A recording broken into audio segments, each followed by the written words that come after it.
Hi everyone, it's just me. I was going to do a community news this evening because we're due, being Sunday fortnight, but there's not really a lot of community news to put out. So what I thought I'd do is I'd use this time to again talk about homelessness, not only in our area but other areas, and give my opinion on what needs to be done. Just for our area, we've had 4 new people come in just this week to our city. It's like a revolving door. You get some housed and others come and take the place pretty quickly because the homelessness situation is not being handled very well by this state government, in my opinion. We really do need some drastic measures being taken. And, you can have 2 people one week and 4 people the next week, and you can have 4 or 5 new ones come in one day. And it annoys me because I always get stuck. Usually I take out extra food. We did have extra food last night, but I didn't cook enough meals, so we had to find meals for another couple of people. But usually if you take out 10 meals, you might have to feed anywhere from 2 to 10. And if you have more, if you only take out 4 or 5 meals, you might get 6 or 7. So it's very difficult to judge how many meals you're going to need from week to week when you're feeding homeless people, because they move around a lot. Some come here to stay. Some just move through. Some stay in different areas of our city. So we had 4 new ones come in rather quickly last night. So we are aware of some new people staying at Civic Park around the old restaurant. We're hoping to move them on to a more suitable location in the next few days. And I wanted to let community know that because people are interested. People are interested in knowing what's going on, who's coming, how many, where, and what have you. So yes, there are a few new ones down here at Civic Park.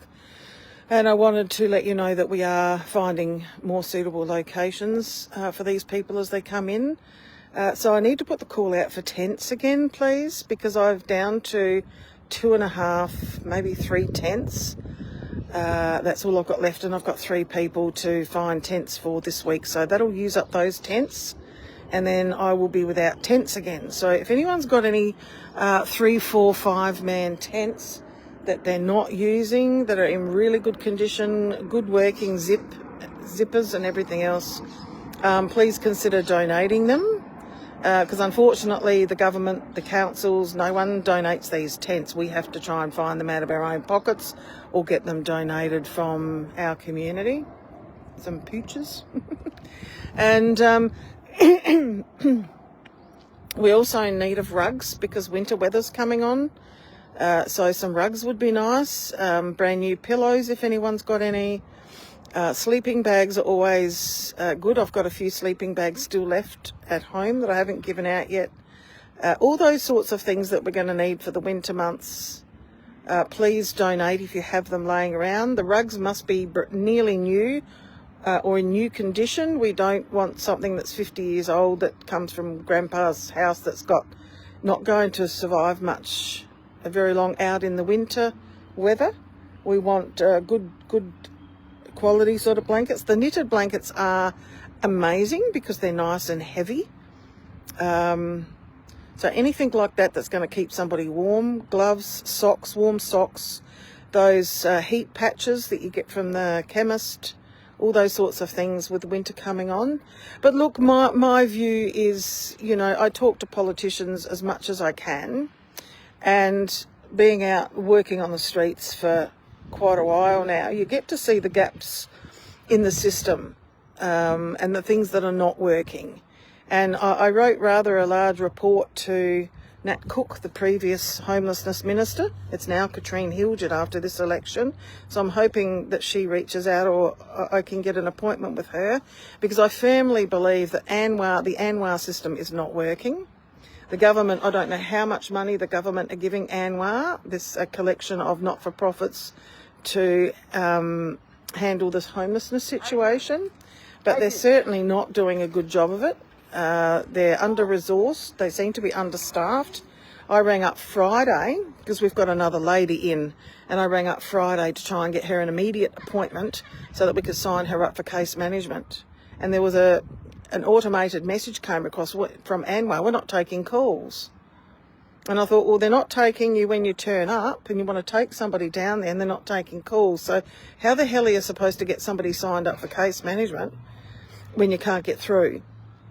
So that's a constant struggle for people that want to advocate and try and get somebody housing.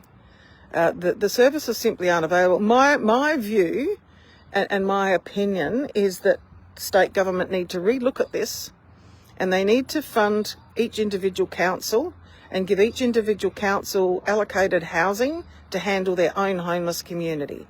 I mean, each council should have perhaps a counsellor or a social worker, somebody like me who's an advocate that can communicate and engage with homeless people.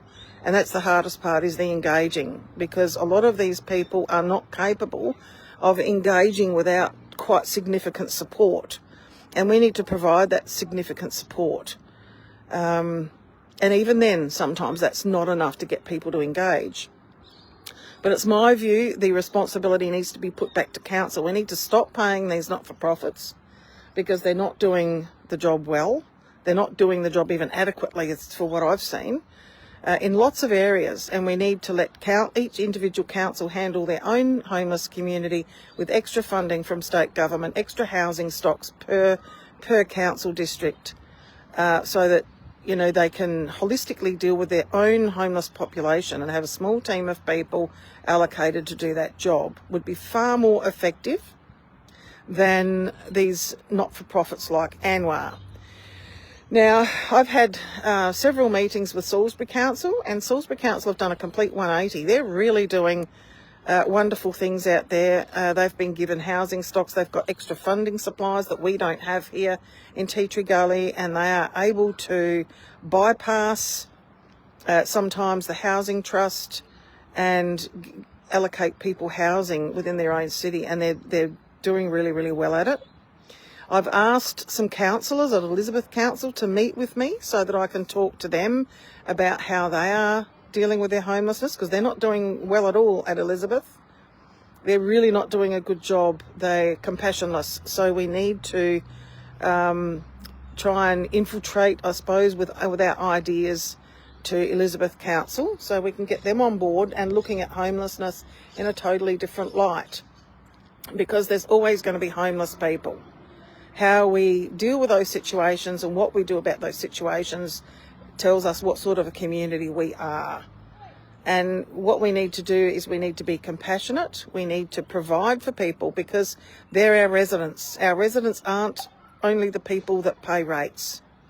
There are lots of residents in our city that do not pay rates, and we are responsible as a community and as a government. They are responsible for every single resident living in their community, not just the ones that pay rates. So we need to really look at this from a different angle and what's not working. We could even get rid of the housing trust. If we do this and allocate housing to each individual council for them to do as they wish and collect the rent and whatever else, we could do away with the housing trust. The housing trust is almost completely useless the way it's being run at the moment. I mean, the maintenance, you can't get maintenance done because they give out contracts to existing contractors that are paid pittance to do the bare minimum necessary to maintain housing trust homes, and that's if they can fit them in amongst the jobs that they have for paying customers. It's not a good system. And I noticed that Blair Boyer and this last government opened a heap of technical colleges. Wouldn't it be nice if the government put one or two of those technical colleges aside and specifically trained youth to be tradies, to specifically only work for the housing trust and maintain the housing trust stock of maintenance, so they're not going off and doing other jobs. They're being paid a decent wage. They only work for the housing trust, and they're totally devoted to that. To me, that would be a much better model than what's happening now, where these things are being contracted out.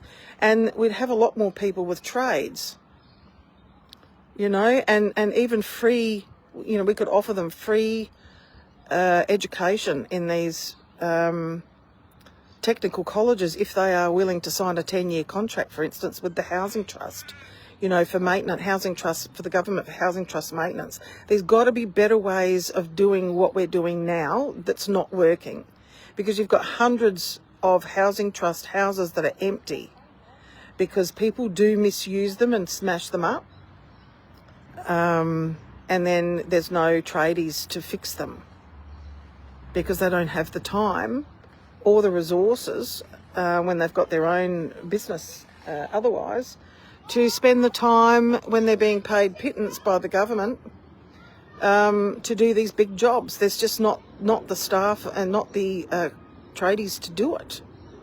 So there's so much wrong with this system, and there's so many gaps in the system.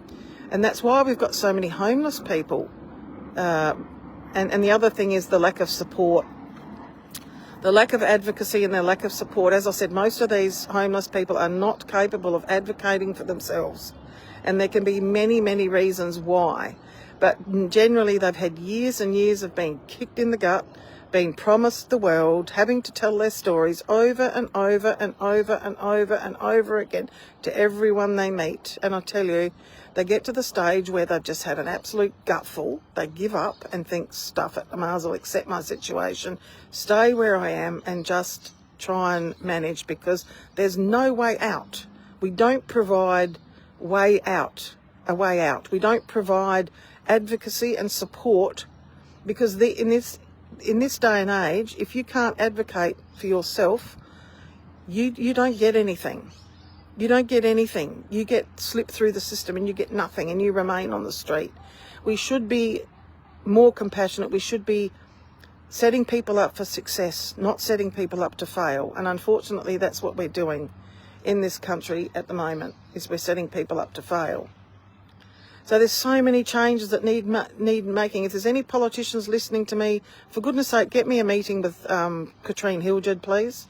I know Katrine, she's a lovely lady. I'm sure she will want to, and she's very compassionate, so I'm sure she'll want to make huge changes to the way that we deal with homeless people in our cities. And, you know, I've got some really, really good ideas on how to do that. There's so many of the systems that need changing, and could even save the government if we get rid of the housing trust and get rid of ANWR and point those resources into individual councils. We probably save money in the end. And, you know, the housing stock that's in the councils, give them that stock, and let council monitor, support and guide and house their own homeless people, their own rough sleepers. It's the only way to go. It needs to be personalised. It needs to be, you know, people need to know who they're dealing with. I mean, part of the reason why councils haven't been successful in the past is because a lot of the homeless people won't talk to anyone in authority. They won't deal with councils. They don't like dealing with people in charities either. They avoid charities because usually you have to tell your life story and your personal business just to get a hot meal, which is absolutely ludicrous. There's human rights violations everywhere through charities that work with homelessness. To me, homelessness is a rort for many charities. Homeless people are treated like commodities for executives to fill their pockets with millions and millions of dollars at the expense of homeless people. That all needs to stop. That all needs to stop. These are human beings. They're not commodities. That needs to stop. Unfortunately, like most other industries, the homelessness industry, support industry, is quite corrupt. And a lot of people are in it for themselves. And there's just no compassion. So everything needs to change. We have another new government in. It's the same government as last time, but we need to make more of an effort to have no one living on the streets. It's not okay that we have all these people on the streets. Each and every one of these people too has a shocking, horror story to tell you about their past. None of these people are on the streets because they've had a good life and they've had lots of opportunities and they've born with a silver spoon in their mouth. These people, majority of these people have suffered and suffered terribly. And when you hear some of the people's stories, you think to yourself, God, no wonder you're homeless. No wonder you have lost hope. No wonder you've got nothing left to give. There's a story behind every person. And the longer you work with people, the more heartbreaking the stories get. And it's up to us as a community, because it is a community issue, to be compassionate, caring, stop calling people filthy junkies and thieves and all this sort of stuff. The mentality needs to change. You know, there's a lot of people that are addicts, either prescription or illegal, that living in houses and executives in high top priority jobs and everything else too. But you don't know about it. So do we label those people the same? You know, a lot of the drug use is a survival mechanism for people. No one really gets addicted to drugs. They get addicted to avoiding and escaping their life, their past, and what they've been through. And a lot of these people are really great people. Really great people. But this government needs to do something a lot different. We need a whole overhaul and a reform of the DHS, the homelessness situation. In my view, we need a whole new lot of reforms put in place. And I really hope somebody in the government reaches out to me, because I have the knowledge, I have the ideas, I have the experience to contribute to how we do things better in the future, and how to engage with people that don't want to engage with you. Things need to be done a lot differently. So anyway, I just thought I'd come on and let you know, from my perspective, what needs to happen, what should happen. If we keep going the way that we are now, I can't keep shifting these people around the city, because every time I do, a resident complains. And I have to put them somewhere. These people have to go somewhere. Dry, safe, close to amenities, and close to shops and everything else. So I can't just click my fingers and make them disappear. That's not what's going to happen. And we need the whole community to take some responsibility and step forward, help out, and demand better for citizens in our community that don't have a house or don't pay rates. And that's it in a nutshell. Anyway, that's my little rant for today, and hopefully somebody learnt something from it, or you may agree, you may disagree, I don't know, but they're my thoughts about it, and I'm hoping that this government does reach out, because we really need to do things a lot better.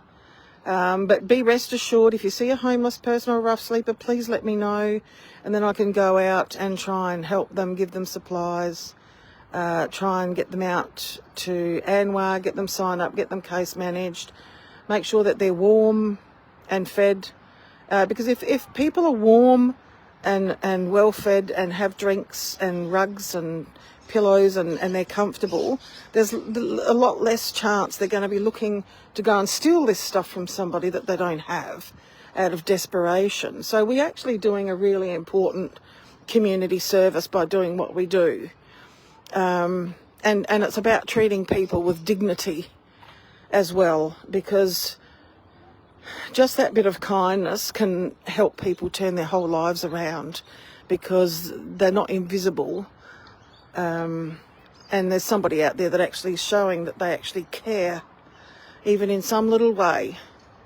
It's really important that everybody feels like that they belong to this community and they feel that sense of community. That is imperative for every single person that lives in this city. All right, thanks for listening. What's this? Why aren't you what? Why aren't you working with and through the relevant politicians? Look, I work with councils. I, in the past, have worked with some politicians, but I end up getting quite disillusioned because some of them have staff that treat you like shit, to be honest with you. So I've stopped meeting with the local ones lately. They don't make much of an effort, to be honest with you. I really try hard to say, hey, you know, I need a meeting, we need to discuss this, we need to discuss that. And I'll keep trying, but I tend to lose faith. Councils I'm having more luck with rather than politicians. Teacher Gully Council, Salisbury Council and hopefully Elizabeth Council are all prepared to work with me to try and improve things. But, you know, getting the ear of a politician seems to be almost impossible these days because there seems to be a fairly us and them attitude. I don't know. I have had plenty of meetings with politicians in the past, but nothing seems to happen. It's like I'm wasting my time because they listen, they say yes, we agree with you, and then nothing happens. So I get frustrated. I just have to keep lobbying, keep pushing, keep lobbying. Hopefully the community supports me and writes to their local politicians saying, you know, you need to do something about the homeless community. You need to listen to the people. You know, I ran into a politician last night when I was out doing my feeding and visiting the homeless community, and I ran into a politician, a federal politician, and he said to me, Sonia, it's a pity that the people in government don't listen to people like you that are actually out on the streets doing the work and know what needs to be done, rather than listening to the bureaucrats in the city. And I said, well, I agree with you, but what do I do? How do I break down these barriers? How do I break down these walls? You know, I'm happy to work with anybody to try and change things for the better for our homeless communities everywhere. I mean, it's a horrible life living on the street. It's bloody awful. It's a shocking existence. You suffer terribly. No one lives on the street because they want to. And I challenge anyone that says to me, oh, you know, some people choose to be homeless. No, they don't. They do not choose to be homeless.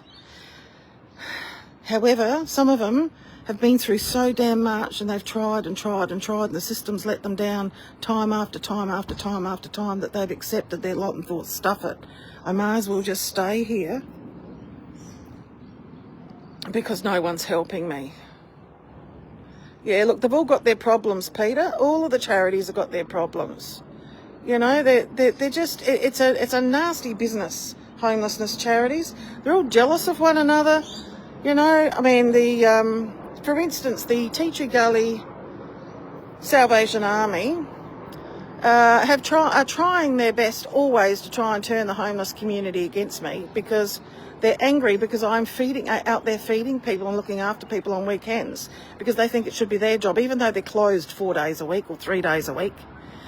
And they don't like me because you know, they have homeless people go in there saying, oh my God, thank God for Sonia, she's a godsend.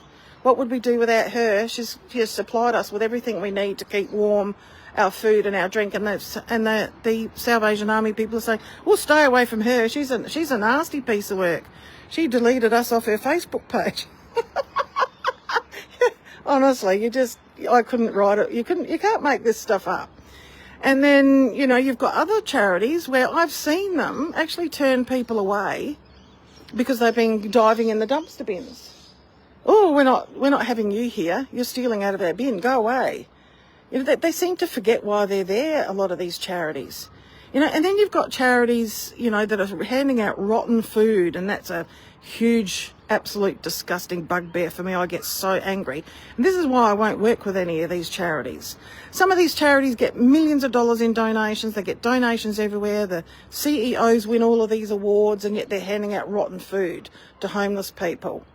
The shower vans hardly ever turn up when people want a shower. Yeah, if people really knew what was happening out there, they'd be quite disgusted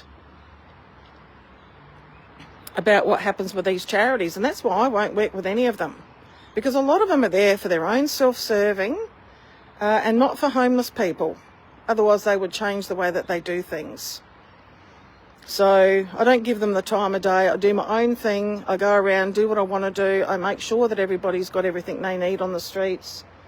I don't ask questions. I don't judge. I don't care what you take, what you do, whatever. I don't care. If you need a feed, you need a sleeping bag, you need a pillow, you need one. I don't care who you are or what you do or anything else, because I don't judge people. You cannot work in the homelessness industry with people living on the streets and have a judgmental bone in your body. You cannot do it.